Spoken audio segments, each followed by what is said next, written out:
Hi guys, welcome to this channel. This reading is for Virgo, energy of Virgo around this channel.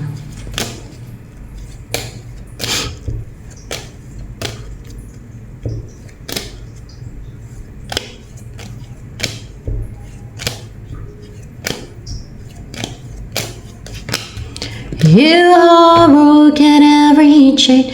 Ay, nag-umpisa ka ng malito. Ma-distract yung isipan mo. Virgo.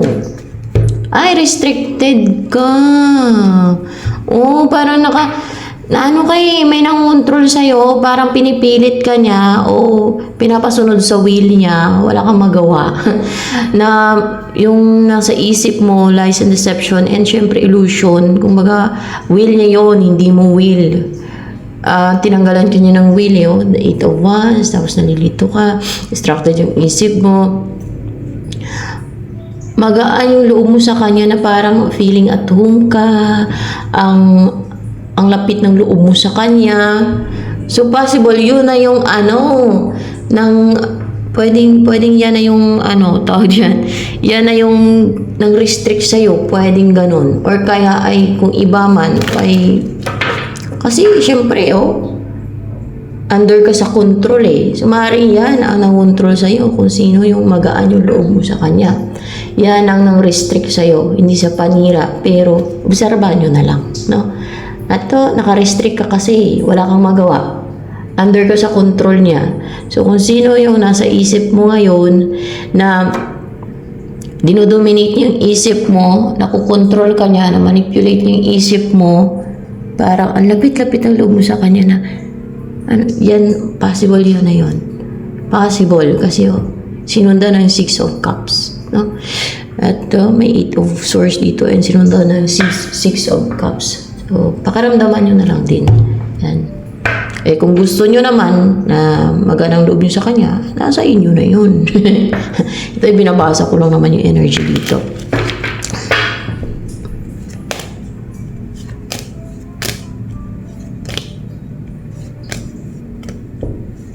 You have broken every chain.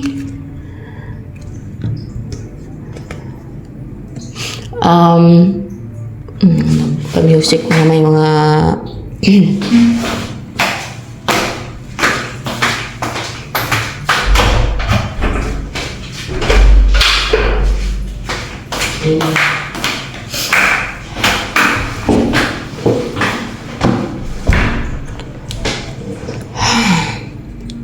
mag-juggling ka.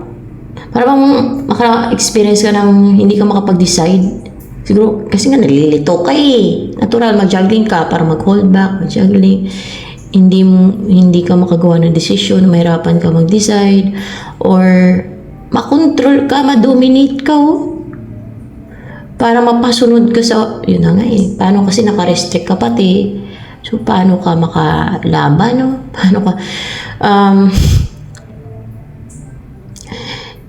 Paano ka, baka pinagtulungan ka, Virgo?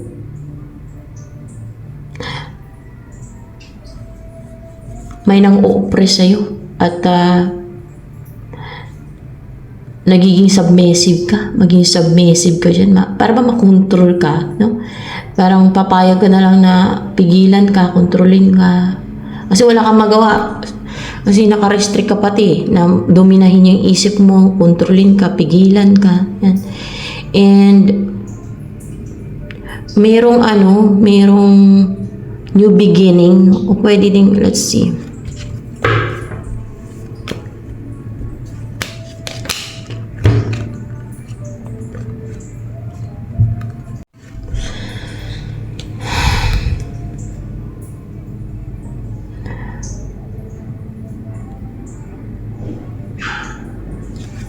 Pwedeng negativity to kasi di ba ma-dominate ka, mapasunod, makontrol. Sabay naka-restrict ka na kasi.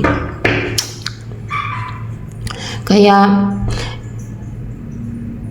hindi mangyayari yung gusto mo. Parang maging cold ka, unemotional.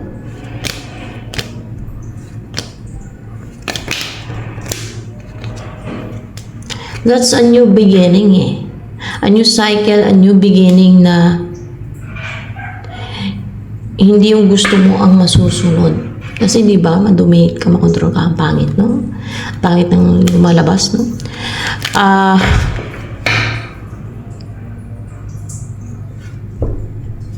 Hindi mo makuha ang gusto mo, tapos maging cold ka, maging unemotional, ganun.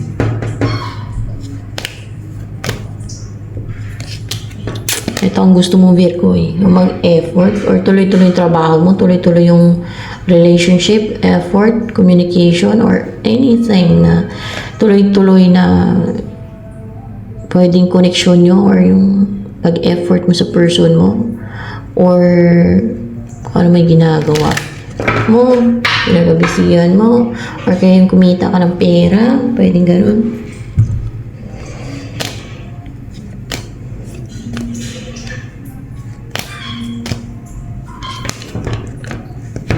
Ay! Ang dami nag-restrict sa'yo. 5 of Wands.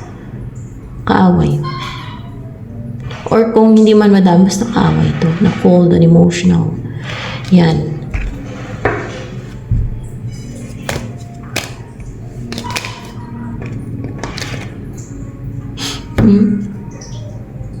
Ay, madami. Ano to eh? Hindi siya positive, hindi siya inspired. Or pwedeng hindi siya sikat, hindi siya popular, hindi kilala, or else ay basta kaaway yan. Kaaway.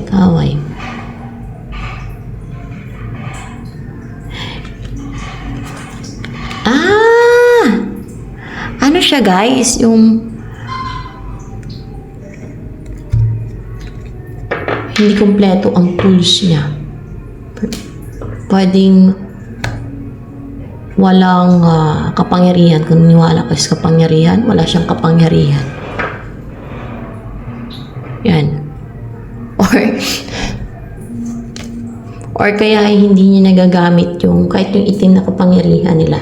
Yan.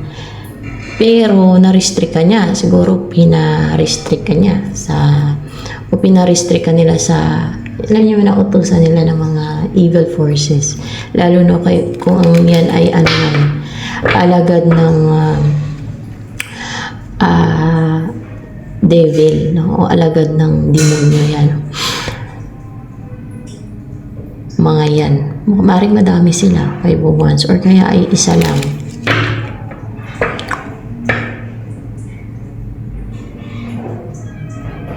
Pag magkukulang, mambabarang manggagawin, alagad ng Diablo yan. Kung baga ano yan sila, servant ng Diablo. Yan ay mga nagsiserve sa Diablo. Followers ni Satanas yan. Yan. Maring, mga yan. No? Kasi pag sa mga witches o magkukulang, mambabarang manggagawin, lumalabas ng mga 5 of Wands. Yan. Hindi naman lahat sa reading. Pero ito ay kaaway ito. No? Kaya nga na-restrict ka niya eh.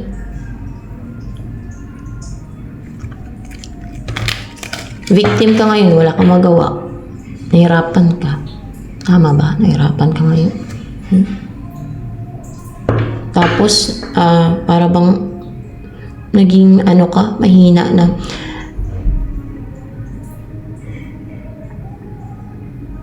Sumusunod ka sa yung manipulation nila. Pangbigil, panghadlang, pang-block nila. Alam yung pang-block nila, hadlangan ka nila. Sa mga gusto mo, yung gusto mo ang hindi masunod. Yung gusto nila ang masunod. Kita niyo dito. Tapos, kunwari, emotional ka o in love ka sa person mo. Gawin ka nilang katulad nito, unemotional, di nagkikare sa person mo, cold sa person mo, ganon. Sample na lang yan. Mga ganon. Tapos, nag-restrict sa'yo, doon ka sa kanya, emotional. Tinanggalan ka niya na for you. Doon ka sa kanya, magaan ang loob mo. Yan ang ginawa.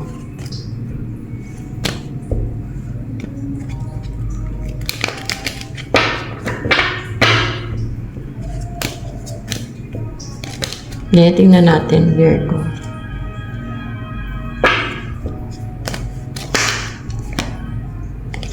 Diyos mio. Pwedeng transformation to death. Patay ka, bata ka. Bakit? Ayaw ko na lang sabihin. Baka magkasakit ka lang. Should I?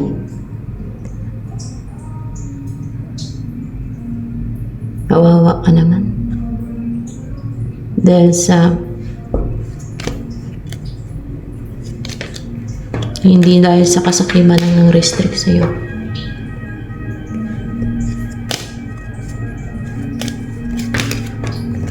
Dahil sa inggit ng nang-restrict sa'yo, papatayin ka niya.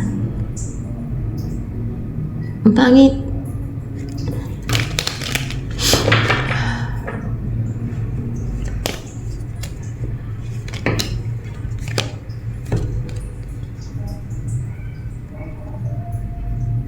Oh, ito yung ginawa niya sa'yo. Na pang-restrict. Na hindi ka matuloy sa pupuntahan mo na gusto mong puntahan yan eh, kung ikaw lang masusunod. Yun ang will mo kasi tinanggalan ka niya ng free will. Will niya na susunod sa'yo sa buhay mo. Hindi ka matutuloy sa pupuntahan mong malayo. So hindi tinanggalan ka niya ng ng will tapos papatayin ka niya. Tanggalan ka niya ng happiness, no? Yung magpapasaya sa iyo, kinontrol niya na. Kaya nga pinapapatayan sila ng God, guys. Yung mga mangkukulam ang babarang manggagaway. Kasi tingnan nyo, grabe. Tapos, para mag-recover ka na sa yung pangulila mo, yung nahirapan ka na wala yung person mo. So, parang tinulungan ka din niya mag-move on sa person mo para sa kanya ka ma-inlove. To the point na papatayin ka niya.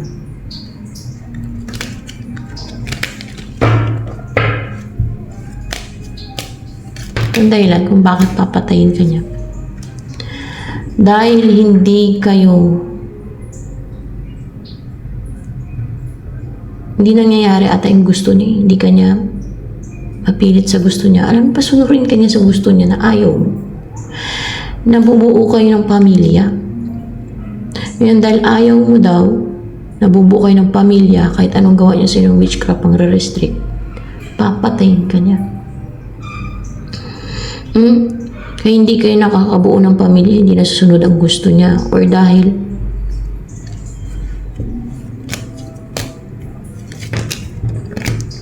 hindi naman sa ayaw mo sa kanya eh. So, sabagay na manipulate niya yan feelings mo at utak mo eh. Pero dahil hindi nasusunod yung gusto niyang bumuo kayo ng masayang pamilya, kumpletong pamilya. Dahil hindi prosperous ang buhay niyo, or dahil hindi kayo nakabuo ng pamilya, hindi kumpleto ang buhay niyong pamilya, or kaya hindi siya namumuhay ng kumpleto with you, kumpletong buhay or prosperous na buhay with you, or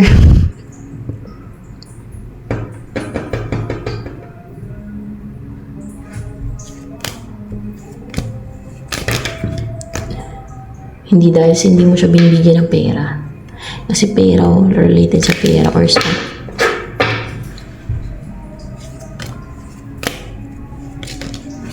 Hindi dahil sa hindi kayo nagkakatuluyan eh. May reason yan.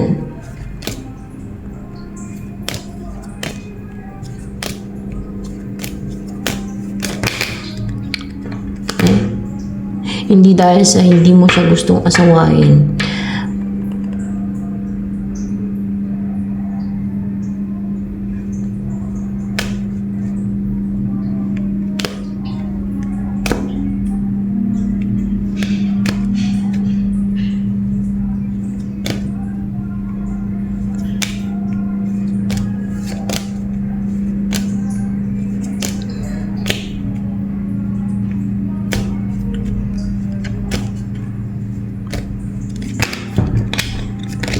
Dahil pinaantay mo. Hindi mo siya binigyan ng masaganang buhay. Ay, kaya siguro, yan siguro ang dahilan kung bakit siya, alam niyo na, no? Tingin siguro bigyan mo siya ng masaganang buhay, no? Kaya, yun, ginagawan ka niya ng, ay, ginagayuma ka nga niyan, tapos nire-restrict, o baka kinukulam pa, ay papatayin ka niya, di ba? O pabara may ginagawa niya sa'yo. Dahil hindi mo siya binibigyan ng masaganang buhay. Hindi mo binibigay sa kanya ang masaganang buhay, kaya papatayin ka daw niya. Eh, syempre, demonyo yan. Ano na yan siya? Demonyo na yan siya, guys. Kaya nga pinapapatayin sila ng God. Kasi yan ay mga kampo na ng Diablo. Baka nga nagbenta na sa lanay ng kaluluwa niya. Yan ay ano na yan. Alagad ng Diablo. Kaya ganyan. Wala yan silang awa. Malagay yan sa kanila yung makuha nilang gusto nila. Basta ganyan. Kasi syempre, demonyo na yung mayan eh. Masabi ng demonyo yung mayan. Kasi pag namatay yung mayan, magkukulang mabarang mga gagawin na yan. Demonyo na sila. Or kaya ay impyerno ng kaluluwa nila. Ganun yun. Kadalasan, impyerno. Sa impyerno, kinukulong na din. Sinachange sila sa impyerno. Dahil yun naman talaga ang hatol ng God sa kanila, sa kaluluwa nila. Bakit? Rebelde sila sa God. Dahil alagad sila ng Diablo. Servant sila ng Diablo. Kaya gano'n. Ganun, guys. Ay, hindi maganda.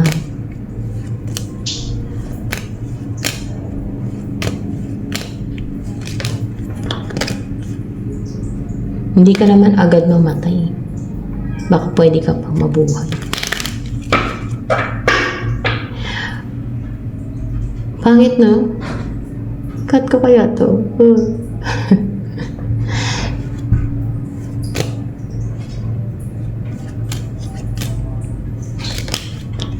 Hindi na maagapan daw yan.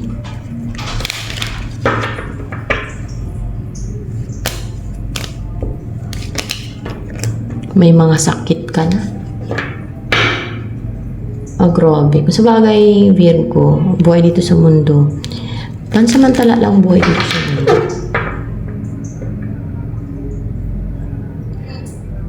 Kaya, kung sakali mang mangyari yun, importante yung, alam mo yung nagbago ka,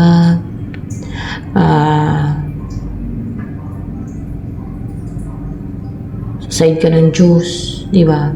Lahat naman ng tao na mamamatay, di ba?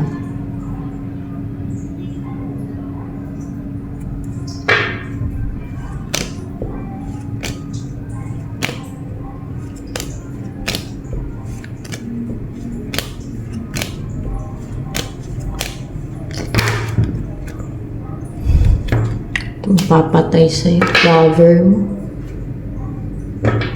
Baka karelasyon mo yan ngayon. Alam, may ganun karelasyon nila, pinapatay nila.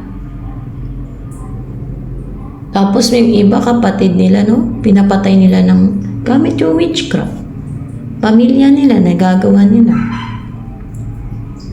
Grabe. Yung mismong kadugo nila, gagawa nila ng witchcraft. Dahil sa, yung iba, inggit. Yung sa'yo naman, dahil sa, kaya siguro ginagayuma ka niya na para bigyan mo ng magandang buhay, no? Masaganang buhay. Hindi mo daw siya binibigyan ng masaganang buhay. Kaya papatayin ka niya. O di ba demonyo talaga? Ito ay, hindi po lahat ng Virgo ay relate. May mga sakit ka na, obserbahan sa sarili mo.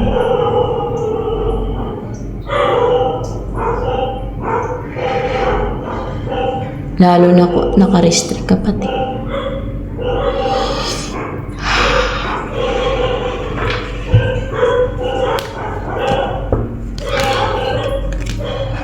Tutulungan kita na hindi ka mamatay. Kung kilala kita.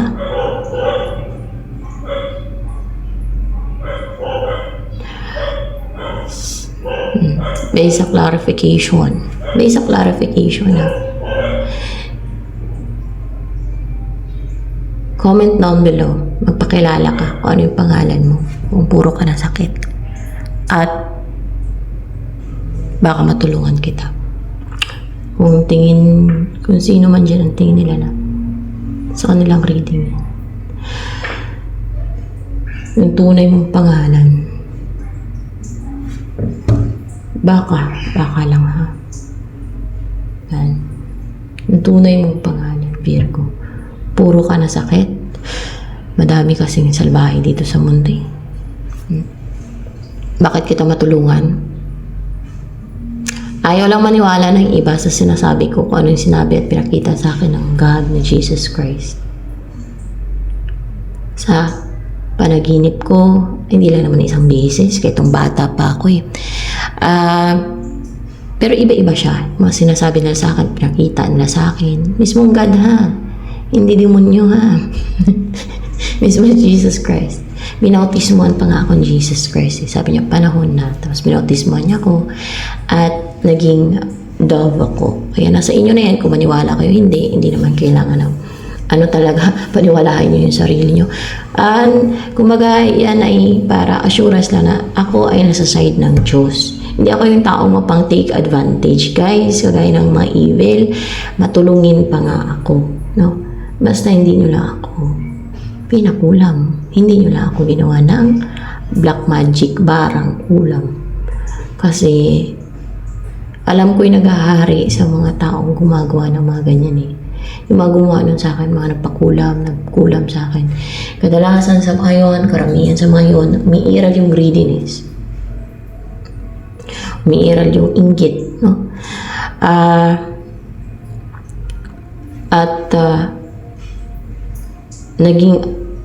Galing ako sa tubig kasi syempre binautismo na ako ni Jesus Christ, galing ako sa tubig. Naging ibon ako na puti, umangat ako galing sa tubig. Sa air, mangat ako galing sa tubig, sa air ba? Sa taas. Papunta sa taas, sa air, no? Tapos, mataas eh. Lumiwanag ako. Yung ibon na yun, ako, na lumiwanag. Tapos, yun yung sabi ni Jesus Christ sa akin, Holy Spirit ako. Na pinadala ko dito kasi may mission lang ako. Kaso lang, matatawa talaga yung mga tao niyan. Ganon din yung God, sinabi din sa akin ng God, Holy Spirit talaga ako. Galing ako sa langit. At, pagkatapos ko bautismo ni Jesus Christ, di ba, na lumiwanag, na yung ibon, naging ibon, na parang na dove, lumiwanag. Tapos, naging humanoid na ako, tapos, may pakpak na puti. Para bang sa anghel, yung gano'n, yung anghel. May mga pakpak na akong puti, yan, malaking pakpak. Tapos, may iba pa akong vision na bumaba ako dito. Nakita din sa akin ng God. Na in spirit form. Na may pakpak din puti. Na yung mukha ko, tingnan niyo yung dyan, yung mukha ko doon, yung pagbaba ko sa panaginip ko, pinakita sa akin ng God. Galing doon sa heavenly realm, syempre. Duman pa sa mga stars. Kasi malayo yung heavenly realm. Dadaan ka pa sa mga stars. Hindi dito sa earth. Ang mukha ko, tingnan niyo yung sa profile dyan. Kaya yan yung ginawa kong profile. Yan. Androgynous ang mukha. Ganyan ang mukha. Pero puti. Pating damit, puti. Puting-puti din yung talaga, yung balat. Pati buhok, puti. Comment down below. Pero kung ayaw maniwala, bahala kayo. It's up to you. Kasi may kanya-kanya ng paniniwala ang tao eh. So hanggang dito na lamang, Virgo.